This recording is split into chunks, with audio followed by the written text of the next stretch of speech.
A few years back, I visited a friend who lives near an Amish community in Lancaster County, Pennsylvania. We drove past these beautiful Amish homesteads and something caught my eye. Their gardens were tiny. I mean, genuinely small, maybe the size of a two-car garage, and yet I knew these families were feeding 8, 10, sometimes 12 people, largely from what they grew themselves. Meanwhile, I had a garden 3 times that size and still ended up at the grocery store every week buying vegetables. It didn't make sense. How were they pulling more food out of 100 square feet than I was getting from 300? That question changed everything about how I garden. Today, I'm going to show you the intensive growing methods that Amish families have refined over generations to maximize every single inch of growing space. No tractors, no synthetic fertilizers, just smart techniques that produce remarkable yields from small plots. And stick around to the end because I'll share a traditional planting combination that lets you grow 3 crops in the space that most gardeners use for 1. I'll admit something. For most of my gardening life, I was proud of how big my garden was.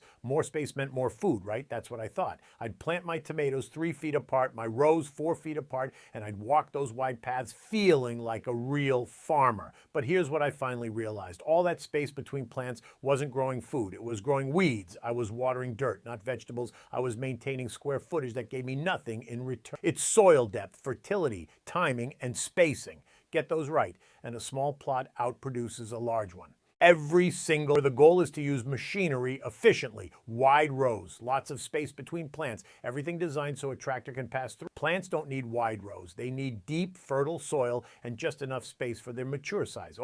When you give them depth instead of width, when you feed the soil heavily, and when you time your planting so something is always growing, a small plot becomes incredibly productive. Amish families have tested and refined these methods over many generations. That kind of pressure produces wisdom you can trust. Let me show you exactly how to apply this, starting with the foundation that makes everything else possible. The first step is deep soil preparation, and this is where most gardeners fall short before they even plant a seed. Typical garden soil is loose for maybe 6 to 8 inches, then hits a hard layer that roots can't penetrate. Amish intensive beds go much deeper, 18 to 24 inches of loose, fertile soil that roots can fully explore. This technique is sometimes called double digging, and while it's real work, you only do it once. Here's the process. Mark out your bed, ideally about 4 feet wide so you can reach the center from either side without stepping on the soil. Start at one end and dig a trench about 12 inches wide and 12 inches deep. Set that soil aside in a wheelbarrow or on a tarp. Now use a digging fork to loosen the subsoil at the bottom of that trench another 10 to 12 inches. You're not removing that deep soil, just breaking it up so roots can penetrate. Move to the next 12-inch section, dig out the top 12 inches on the entire length of the bed. When you reach the end, fill the final trench with the soil you set aside from the beginning. The entire bed is now loose to nearly 2 feet deep. This is transformative for plants. Instead of shallow roots spreading sideways, competing for nutrients in the top few inches, your plants send roots straight down into that deep, loose soil. They access water and nutrients that shallow-rooted plants in conventional gardens never reach. They become more drought resistant because they're tapping deeper moisture. A 100 square foot bed might take a full day of digging, but you only do it once. In subsequent years, you maintain that depth by never compacting the bed with foot traffic and by adding compost on top. The soil structure you create lasts for years. Think of it as an investment that pays dividends every season. The second step is heavy composting, and when I say heavy, I mean heavier than you're probably used to. Intensive planting demands intensive fertility. Amish gardeners apply inches of soil. This isn't a light sprinkling. This is a serious annual addition that keeps the soil. When you space plants close together, they're competing for nutrients in a small area. If your soil is average, those plants will struggle and yields will disappoint. But when your soil's loaded with compost, there's enough fertility for everyone. The plants thrive even at tight spacing because there's no shortage of what they need. Where do you get that much compost? Amish families produce it from their own livestock manure, kitchen scraps, and farm waste. For those of us without a barn full of animals, there are options. Many municipalities offer free compost from yard waste recycling programs. Local farms often have aged manure they're happy to give away or sell cheaply. 4 to 6 inches sounds like a lot, and it is, but spread across a 100 square foot bed, that's roughly 2 to 3 cubic yards of compost per year. It's achievable, especially if you start building your supply now for next season. The soil you create through deep digging and heavy composting is the engine that makes everything else work. Without it, tight spacing and succession planting will fail. With it, those techniques become incredibly productive. The third step is the tight spacing that sets Amish gardens apart from conventional plots. Forget everything you learned about row spacing. Those numbers were designed for tractors, not yields. Intensive spacing is based on one simple principle: space plants so their leaves just touch at maturity, creating a living canopy that shades the soil completely. For lettuce and salad greens, that means 4 to 6 inches apart in all directions, not in rows with paths between them. For larger plants like cabbage or broccoli, 12 to 18 inches in all directions.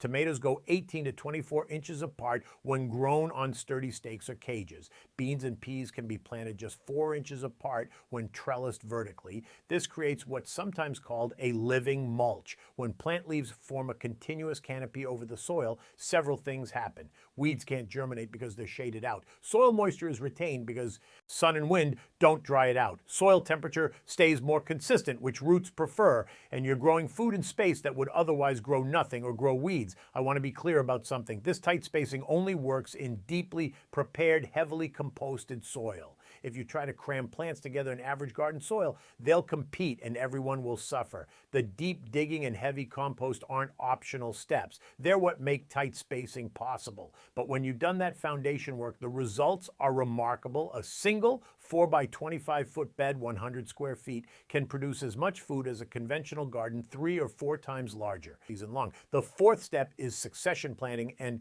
this might be the most important technique that home gardeners overlook. Most people plant their entire crop at once. All the lettuce goes in the same week, all the beans, all the carrots, and then what happens? Everything matures at once. You're drowning in lettuce for 2 weeks, then you have none. You're picking beans until you're sick of them, then the plants are finished. This feast or famine cycle is completely avoidable. Amish gardeners plant in successions, putting in a new small batch of each crop every 2 to 3 weeks throughout the growing season. Here's what this looks like in practice. Instead of planting 20 row feet of lettuce all at once, you plant 5 row feet this week, another 5 in 2 weeks, another 5 2 weeks after that, and so on. By the time your first planting is harvested and finished, your second planting is ready to pick. You're never overwhelmed and you're never without. The same principle applies to beans, carrots, radishes, beets, and most other crops that don't take the entire season to mature. Let me give you a specific example from a 100 square foot bed. In early spring, 6 weeks before your last frost, you plant your first succession of cold-tolerant crops. Lettuce, spinach, radishes, and peas go in. 3 weeks later, you plant the second succession of those same crops in a different section. 3 weeks after that, a third succession. By the time you're planting that third succession, your first planting of radishes is ready to harvest, and that space opens up for something new. Now your last frost has passed. You plant warm season crops, tomatoes, peppers, beans, cucumbers, in the spaces that have opened up from spring harvests. And you keep succession planting the quick crops like lettuce and radishes throughout the season, tucking them into any gaps that appear. Keep simple notebooks tracking what was planted where and when, so they know when to plant the next round. But the payoff is enormous. Instead of one big harvest and then nothing, you're picking fresh vegetables every single week from late spring through fall frost. A 100 square foot bed under succession planting can easily provide all the salad greens, radishes, beans, and cooking vegetables a small family needs for the entire growing season. That's the power of timing your plantings instead of doing everything at once. The fifth step combines 2 related techniques: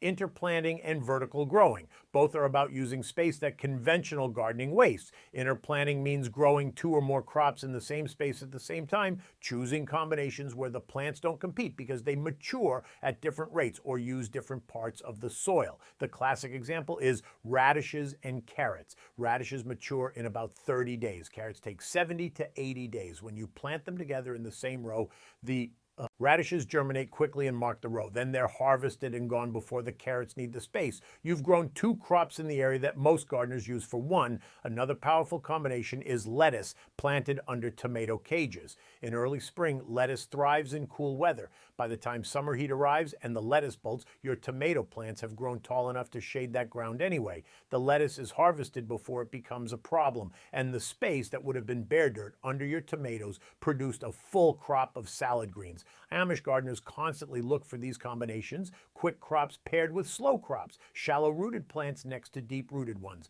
spring harvests in spaces that summer plants will later fill. Every square inch is analyzed for how it can produce more. Vertical growing is the other half of this equation. Vining crops like pole beans, cucumbers, and small melons can be trained up trellises instead of sprawling across the ground. A cucumber plant allowed to run takes up 15 to 20 square feet of ground space. That same plant grown on a simple vertical trellis takes up maybe 2 square feet of ground while producing the same harvest or more. In a 100 square foot intensive bed, the difference is dramatic. Instead of letting 3 or 4 cucumber plants consume a third of your growing space, you trellis them at the north end of the bed where they won't shade other crops, and you reclaim all that ground for lettuce, beans, carrots, and beets. Pole beans are even better suited for this. A simple TP of poles or a string trellis lets you grow beans vertically, harvesting from chest height instead of bending over, while the ground beneath produces a crop of shade-tolerant lettuce or spinach. Now let me share some patterns I've noticed in how most gardeners approach their plots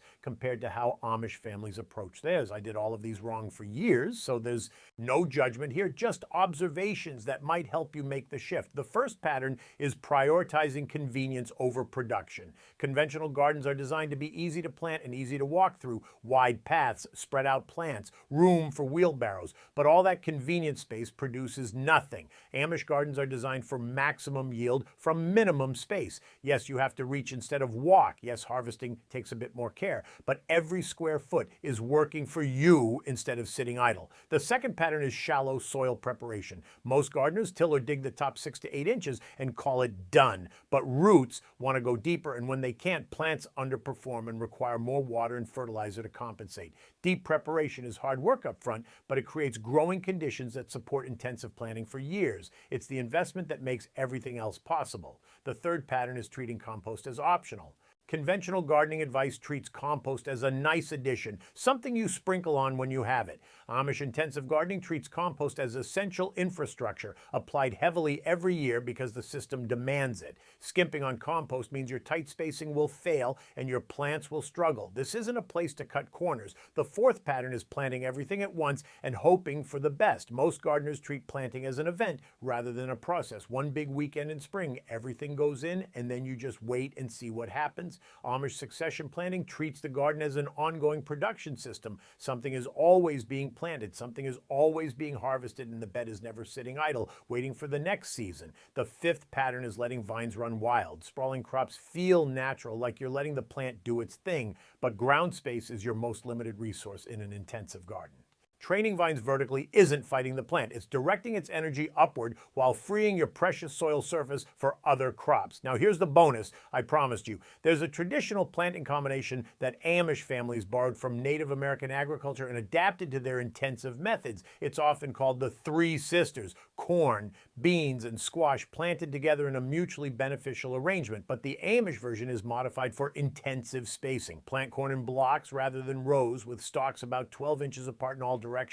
A block of 4x4 plants, 16 corn stalks total, takes up about 16 square feet. Once the corn is 6 inches tall, plant pole beans at the base of each stalk. The beans climb the corn, eliminating the need for separate trellises, and they fix nitrogen in the soil that feeds the corn. Around the outside of the corn block, plant winter squash or pumpkins. Their vines run outward away from the corn and beans, and their large leaves shade the surrounding soil, suppressing weeds and retaining moisture. In roughly 25 square feet, you're growing 3 crops simultaneously, each one supporting the others. The corn provides structure for the beans. The beans provide nitrogen for the corn and squash. The squash provides living mulch for the whole system. It's a beautiful example of how thoughtful combinations multiply your harvest without multiplying your space. One thing to keep in mind, this combination works best in gardens with good fertility and adequate water. The 3 crops together are demanding, so make sure your deep bed preparation and heavy composting are in place before attempting it. But when the conditions are right, it's remarkably productive and a genuine pleasure to watch develop through the season. That's the Amish approach to intensive gardening. Deep soil preparation that lets roots go down instead of out. Heavy composting that supports tight spacing. Planting based on mature plant size rather than tractor width. Succession planting that turns single harvests into continuous abundance. And interplanting with vertical growing to use every cubic foot of your garden, not just the ground surface. I spent years gardening the conventional way, proud of my big plot, frustrated by my mediocre yields. Learning these intensive methods from observing Amish neighbors was humbling. They were growing more food in a space I would have dismissed as too small to bother with, but they understood something I didn't. It's not about how much space you have, it's about how well you use it. If any of this changed how you think about your garden layout, I'd love to hear about it in the comments. Are you going to try deep bed preparation this fall, start a serious composting program, experiment with succession planting next season, let me know. And if you want more of these deep dives into traditional growing methods that actually work, hit that subscribe button. Thanks for spending time with me today, and I'll see you in the next one.